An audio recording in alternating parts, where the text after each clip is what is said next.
A lot of activity over at OpenAI this weekend. Amidst all the movement, there's still one thing that's missing. It's missing from the story. Why did this all start in the first place? Why did the board fire the CEO of OpenAI? So we can go over the series of events and how they occurred. From the beginning, we saw that on Friday, the CEO was fired from OpenAI by the board. Oh, that governs the non-profit part of the business.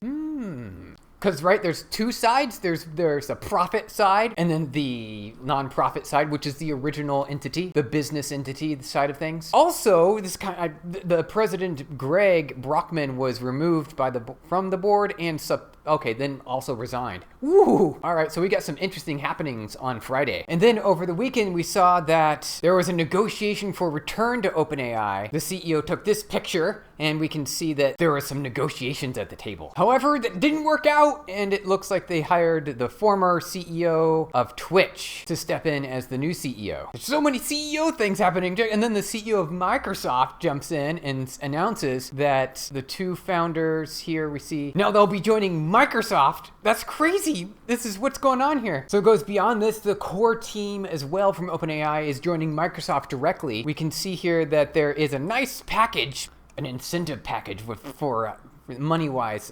So those who worked at OpenAI as employees, they will be getting these nice 10 million plus packages. Okay, that's a pretty good deal. Hard to say no to that. Also, here's another interesting comparison. We see that OpenAI was going to launch GPU supercomputer with 75,000 GPUs in a single site, but you compare that to what Microsoft is planning with almost 500,000 GPUs. Undoubtedly here, Microsoft really comes out on top. So it's pretty easy to see the incentive for Microsoft to have the core AI team and the co-founders joining Microsoft directly. With that much capability at their hands, they will be able to take AI that one step further. Even with Microsoft's investment into OpenAI, they were granted full perpetual license to all of the capabilities at OpenAI, including the AI weights, which is the entire model essentially, and all the source code. That means that Microsoft, essentially they can take the whole team, bring them over to Microsoft, and then just grow the team from there,